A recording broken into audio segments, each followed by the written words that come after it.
Hi there. I want to come on and show you what I did this afternoon. Oh, wow. You guys, if you are not following Tanya McGuire on Sunday afternoons, her live streams, she is doing a wonderful, wonderful job of doing junky junk journals. And we're following along with her. And, you know, I get so much enjoyment out of doing group projects. She does a very good job of walking us through what she does to create her junk journal pages, junk journals that are made from real junk. Now, some of mine I've used washi tape on, so that may not be real junk, but it's things that I have on my desk. So I want to show you the second page. I'm not going to tell you how this is made because Tanya already does that. I'm going to put a link to her video and to her channel in the description box below. Go watch it. You will not be disappointed. It is a live stream, but she walks through every step of creating this fascinating junk journal page. Now, last week we worked on page 1, and you can see mine is very raggedy. Yes, yes, yes. She warned me today. Mary, if you do the ragged edges again today, be prepared. She didn't tell me why. I said, cool, no problem. And it really was no problem. That really is the style that I'm going to go with this entire junk journal, is the raggedy edges on the pages. I've already told you about this one. I want to talk about the one we did today. How fun it was to do it. Now, I'm just going to show it to you because I want you to go watch Tanya's video to see how we made it. We did use an envelope.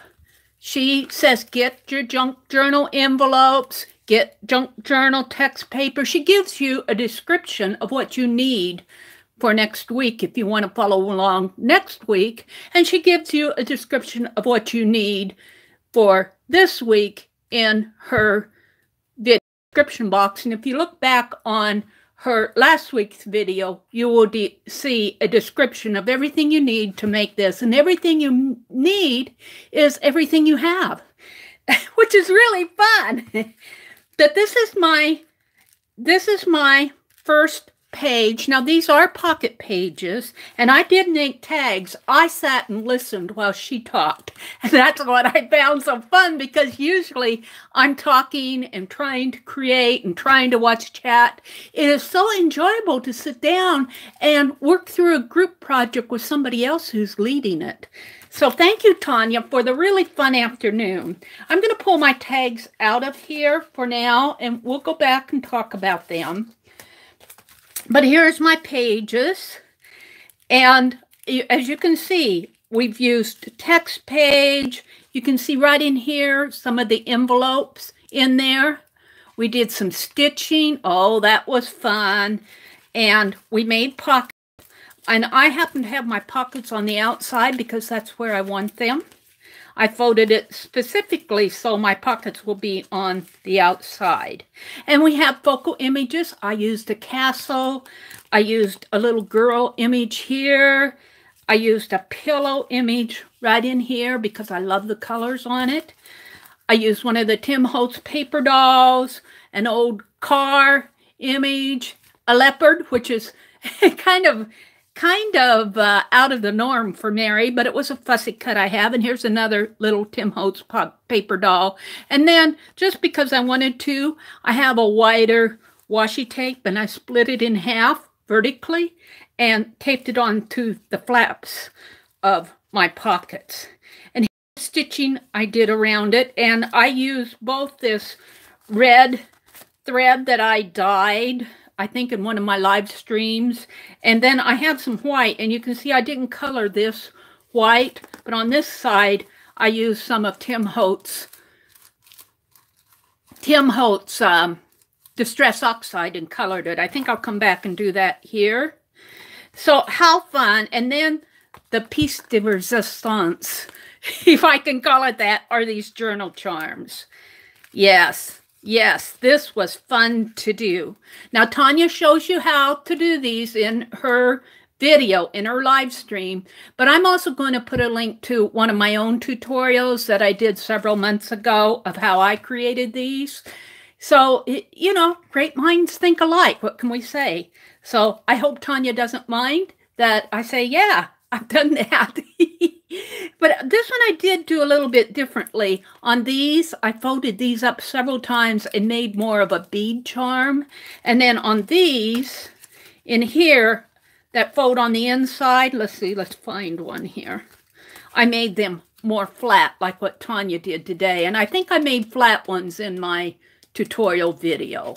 So, but that's beside the point. The point of it is a group project, and it's really fun to work along with other people. Now, let me show you the tags.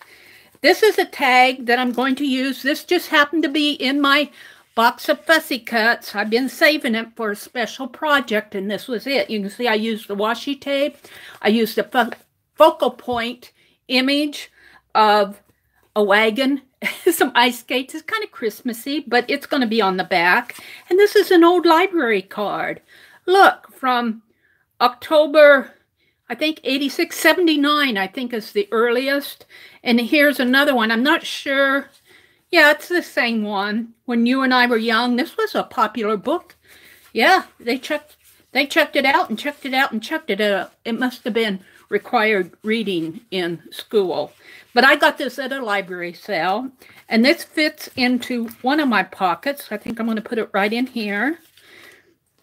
I did stitch down the center, so it'll go right in here just like that. Yes, yes, yes. Maybe if I... And it has a journal charm too. And then the other one I made out of just a date due library card. And because I knew this was going to be pretty flimsy, I got a fussy cut image. I think these are laundry ladies out of a history book. But I glued it on a couple pieces of junk paper that I had. And then I put some focal images. There's a kitty cat right here. Can you see the kitty cat there? And this was a pail of plaster paint. So, and then just some scenery from, I think this came from the castle that I tore the edges off of. Some postage stamps and the date due. How fun. And this is my other tag that goes in here. So this was really fun to do, Tanya. I just enjoy this so much. And she said she has 5 more weeks that she can do. And I hope she can use this because, yeah, this is going to be a really fun junk journal. I may have to find a good way to, and this may be it right here. I might have to make a signature out of this. A small one, a large one, even though this was page 1 and this is page 2. And then you open it up. Too much fun. And there and there. I think I'll call this one signature. And then next week, I'll probably start it on another signature. Now, she also tells you about what you need for supplies, and she mentioned getting some plain envelopes that you can use for journaling. And I'm just going to show you what I dug out of my stash while she was talking. I have the window one. Looks like I got a little spot on that. But that doesn't matter. I'll probably paint with gold paint over it. And mine will open up like that, and I can journal in here if I want, or I can put a photo, or maybe some more laundry ladies. And this one, I can journal here. It says, do not destroy official document. And then I have a pocket, important information enclosed. Of course, you know, this was probably an insurance advertisement. And then I can journal here, but I can open it up like this and journal. And I can seal it back again. So these are some more things. She hasn't worked on this page yet, but I just thought I would show you because she said you're going to need them. So I am going to go ahead in my next video, right after this one. I want to show you how I created a few things on this page, and I want to review how I cut these scissors out. So I'm going to do a little bit of a technique video